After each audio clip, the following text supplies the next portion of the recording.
전라북도는 9개 도 가운데 출산율이 최하위권입니다.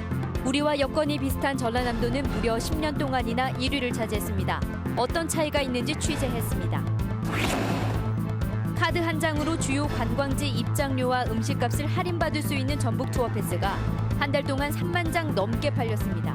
그러나 개선해야 할 점 또한 적지 않습니다. 부산시가 재선충을 방지하기 위해 소각장을 운영하면서 주변 여건은 전혀 살피지 않아 인근 주민들이 큰 고통을 겪고 있습니다. 서해안에서 고려청자 등을 발굴해 판매하려던 어민과 잠수부 일당이 경찰에 붙잡혔습니다. 여러분 안녕하십니까? JTV 8시 뉴스입니다. 지난달 전북의 출산 절벽이 가팔라지고 있다는 소식 전해드렸습니다. 지난해 전북의 출산율은 9개 도 가운데 최하위권을 기록했습니다. 네, 그런데 비슷한 여건의 전남은 세종시 출범 전까지 8년 연속 전국 1위였고 도 가운데는 10년 동안이나 1위를 차지했습니다. 어떤 비결이 있는지 이승환 기자가 취재했습니다. 2년 전 전라남도 해남군에 문을 연 도립산후조리원. 전라남도가 세우고 운영비도 일부 지원하는 공공시설입니다. 이용료가 민간시설보다 훨씬 저렴하고 취약계층과 다자녀 가정은 채 50만 원도 되지 않아서 항상 대기자가 줄을 잇고 있습니다. 집 바로 근처라서 저희 가족들 왔다 갔다 하기도 편하고 일단 그리고 경제적인 면에서 저렴하니까 그것도 좋고요. 전라남도는 주민들의 호응이 워낙 높자 현재 공사 중인 강진군에 이어 내년까지 농촌지역 공공산후조리원을 4개로 늘릴 계획입니다. 공무원부터 아이를 낳게 하기 위한 정책에도 다양한 아이디어를 모으고 있습니다. 다자녀 공무원들에게는 인사상 3자녀는 1.5점, 4자녀는 2점의 가산점을 줍니다. 행정직의 경우 사무관 승진평가 시 때로는 불과 1점 사이에 10명 이상이 몰리기도 하는 점을 고려하면 파격적인 혜택입니다.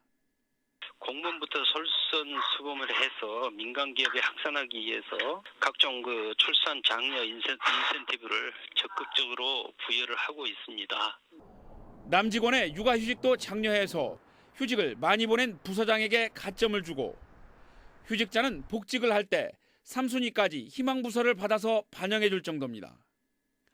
사정이 이렇다 보니 지난해 전남도청에서 육아휴직을 간 58명 가운데 무려 20%가 넘는 12명이 남성이었습니다. 갈수록 아기를 낳지 않아 생산 가능 인구가 줄어들고 있는 현실 속에서 지역의 미래를 말한다는 건 어불성설입니다. 해마다 가팔라지고 있는 출산 절벽을 생각하면 더 이상 머뭇거릴 시간이 없습니다. 출산율을 조금이라도 더 높이기 위해서 가진 아이디어를 쥐어짜고 있는 전라남도의 사례는 느긋하기만 한 우리에게 많은 점을 시사하고 있습니다. JTV 뉴스 이승환입니다. 카드 한 장으로 주요 관광지에서 입장료와 음식값 등을 할인받을 수 있는 전북 투어 패스가 순조롭게 판매되고 있습니다. 한 달 동안 3만 장 넘게 팔린 것으로 집계됐습니다. 하지만 개선할 점 또한 적지 않습니다.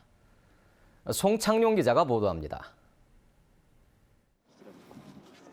전북 투어 패스는 일정액을 주고 사면 주요 관광시설을 무료로 이용하고 음식점과 숙박업소에서 할인을 받는 카드입니다. 예를 들어 6,900원짜리 모바일형 1일권을 구입해 전주와 군산의 관광시설 3곳을 이용하고 가맹 음식점을 이용한다면 투어패스가 없을 때보다 2,100원을 아낄 수 있습니다. 투어패스가 공식 발매된 이후 한 달 동안의 판매량을 조사한 결과 3만 5천 장이 팔린 것으로 집계됐습니다. 시범 판매 기간이었던 8개월 동안의 판매량 3,300장보다 10배 이상 많은 것입니다. 순조롭게 출발했지만 여러 가지 문제점도 드러났습니다. 전체 판매량의 70%가 한옥마을 관광시설을 24시간 안에 이용할 수 있는 한옥마을권에 집중돼 계획했던 관광객 분산과 장기 숙박 효과를 거두지 못한 것입니다. 음식점과 숙박업소 할인율이 일반 신용카드나 온라인 사이트보다 크게 낮다는 점도 비판을 받고 있습니다. 무엇보다 홍보 부족으로 아직 투어패스를 모르는 관광객이 많습니다. 전주 한옥마을만 생각하고 왔지 다른 건 생각 안 하고 와가지고 지금 저도 처음 봤어요. 여기 있는지도 모르고. 전라북도는 투어패스를 더 활성화하기 위해 이달 말에 공영주차장과 시내버스를 무료로 이용할 수 있는 교통형 투어패스를 출시하고 KTX 요금 할인을 추진하기로 했습니다. 저희 순환관광 버스나 이런 부분으로 먼저 연결을 하고 기타 이제 나머지 시군 간 이런 버스 같은 경우도 가능한 접점은 좀 연결고리를 좀 찾아보고 있어요. 첫 술에 배부를 수 없지만 가맹점과 할인율 확대, 홍보 강화 등 적지 않은 과제를 안게 됐습니다. JTB 뉴스 송창용입니다. 군산시가 재선충 방제 과정에서 잘라낸 소나무를 태우기 위해 임시 소각장을 운영하고 있는데요. 인근 주민들이 2달째 소각장에서 날아온 시커먼 연기와 재로 고통을 겪고 있습니다. 민원 현장 김진형 기자입니다. 산 아래 공터에 땅을 파 만든 임시 소각장입니다. 이곳에서 나온 연기와 재가 아침부터 저녁까지 바람을 타고 인근 마을로 날아들고 있습니다. 주민들은 숨을 제대로 쉴 수 없을 뿐만 아니라 창문조차 열어놓을 수 없습니다. 냄새가 심하고 또한 밖에 빨래나 창문이나 그런 것을 둘 수도 없고 열어놓을 수도 없는 상황이에요. 그리고 그 공기라는 것이 너무나 지금 심각하거든요. 군산시가 지난달부터 소나무 재선충 방제 과정에서 잘라낸 소나무를 태우기 위해 임시 소각장을 운영하면서 인근 마을 주민들이 고통을 겪고 있습니다. 군산시는 하루도 쉬지 않고 인피면과 소수면 등 인근 9개 지역에서 벌목해온 소나무를 태우고 있어 피해가 커지고 있습니다. 이곳 소각장에서는 발생하는 연기와 재를 줄일 수 있는 시설을 전혀 찾아볼 수가 없습니다. 군산시는 소각장을 임시 운영하다 보니 입지 조건을 제대로 파악하지 못했다는 설명입니다. 군산시는 뒤늦게 관리 인력을 배치하고 소각장 이전도 검토하는 등 대책 마련에 나섰습니다.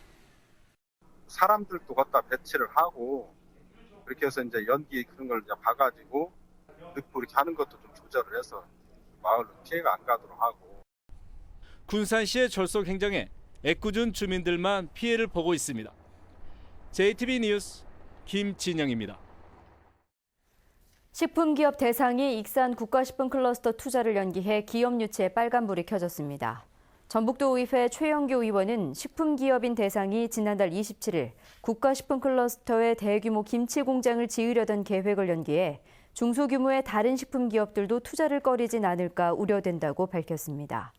전라북도는 최근 대상의 식품 분야 책임자가 바뀐 뒤 사업을 재검토하고 있다며 농식품부와 협력해 투자를 유도하기로 했습니다. 고려시대부터 조선까지 서해안은 주요 물류가 오가던 바닷길이었는데요. 서해안에서 고려 청자 등을 도굴해 판매하려던 일당이 경찰에 붙잡혔습니다. 하원호 기자가 보도합니다. 충남 태안의 한 바닷가, 물이 빠진 갯벌 위로 반쯤 깨진 청자 그릇이 드러나 있습니다.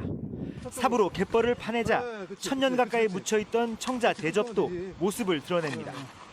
48살 김모 씨 등 9명은 이렇게 갯벌에 묻혀있던 고려 청자 등을 도굴해 판매하려다 경찰에 붙잡혔습니다. 그거 캐면 돈이 된다고 그러길래 그냥 겁도 없이 이렇게 무서운 건지도 모르고 그냥. 이들이 몰래 캐낸 유물은 고려 청자 대접과 조선 후기 백자 그릇 등 9점에 이릅니다. 어민과 잠수부로 일하며 바닷길을 손바닥 보듯 잘 알고 있어 가능했던 일입니다. 과거에 도자기 운반선들이 침몰하거나 자초되었을 것으로 추정되는 지역들에 대해서 중점적으로 발굴하고 수색하는 과정에서 서해안 일대에서 유물이 쉽게 발견되는 건 이곳이 과거 물류가 오가는 바닷길이었기 때문입니다. 고려부터 조선시대까지 전남 강진이나 부안에서 만들어진 도자기들은 대부분 서해안을 따라 운송됐습니다. 서해안을 따라서 개경으로 올라가는 배들이 자초된 예들이 많이 있습니다. 지금 현재 조사된 바로 240여 군데 정도 유물이 갯벌에 매장되어 있는 것으로 알고 있습니다. 우연히 문화재를 발견했더라도 이를 신고하지 않고 가져가거나 판매했을 때는 문화재 보호법에 따라 처벌받을 수 있습니다. JTB 뉴스 하원호입니다. 전라북도의 보조금을 받는 전북 녹색환경지원센터에서 사무국장이 자신의 아들을 계약직으로 채용해 비난 일자 전라북도가 무리를 빚은 보조금 단체의 지원금을 축소하기로 했습니다. 전라북도는 45개 단체에 매년 96억 원의 보조금을 지원하고 있다며 이들 단체의 채용을 공무원 채용 공고처럼 투명하게 바꾸기로 했습니다. 또한 매년 5억 원 이상을 지원받는 27개 단체에 대해서 3년마다 정기감사를 실시하고 부적절한 인사 채용이 드러나면 다음해 지원금을 축소하거나 사업비 지원을 중단하기로 했습니다. 군산 지역 시민단체들이 무인 공격기인 그레이 이글의 군산 미 공군기지 배치를 철회하라고 촉구했습니다.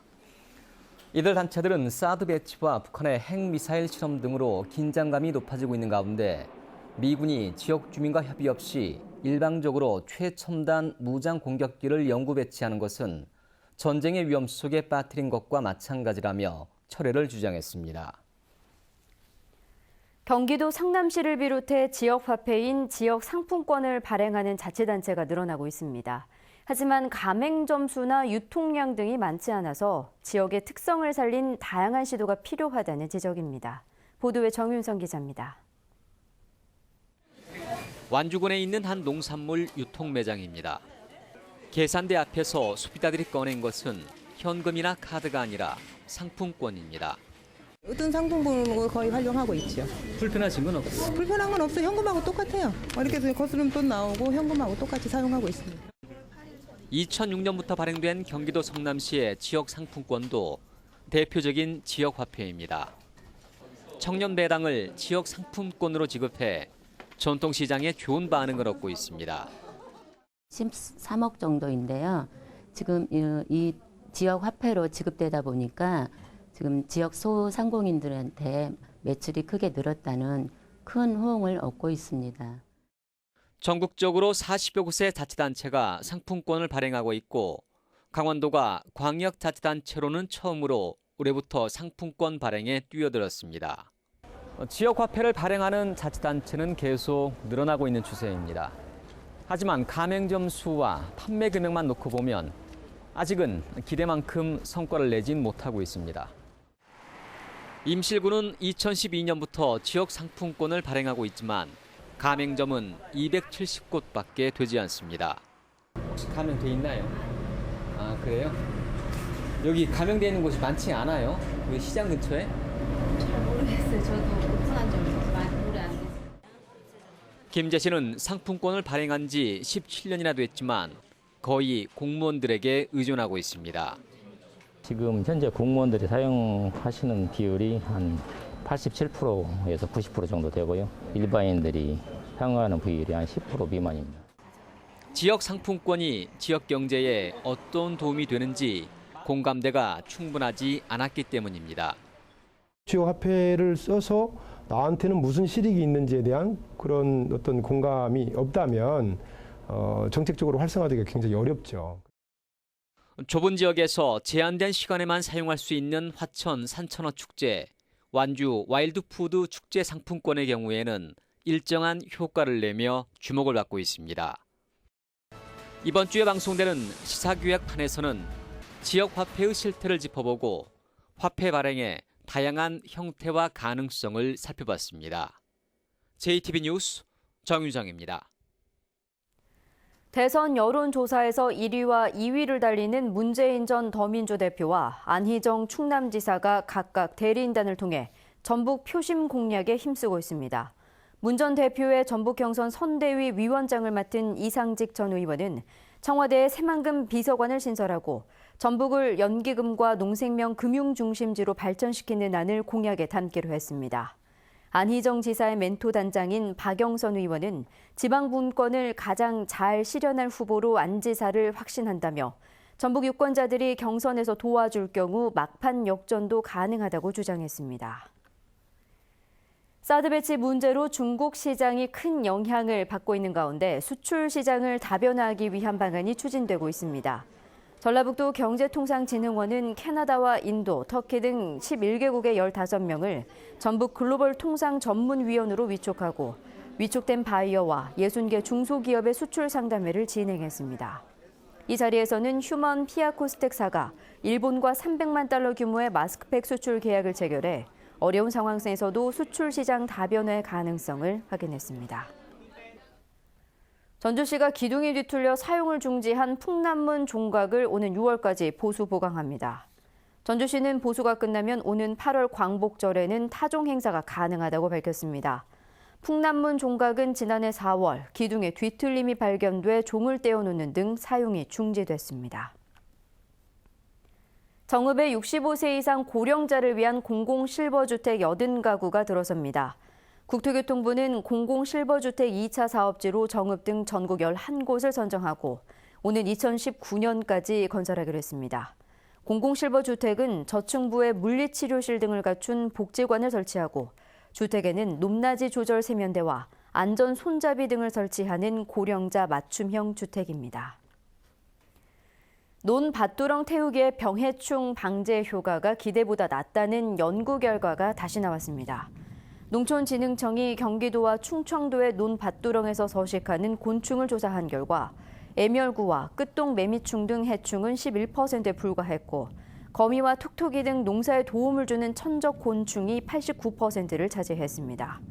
농촌진흥청은 특히 애멸구와 벼 물바구미 등 해충은 야산의 땅속과 잡초뿌리에 붙어 월동하기 때문에 논밭두렁 태우기를 하면 대부분 이로운 곤충만 사라지게 된다고 밝혔습니다.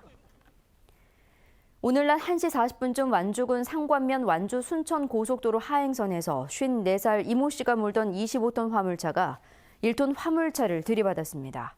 이 사고로 1톤 화물차 운전사 70살 조모 씨가 숨졌습니다.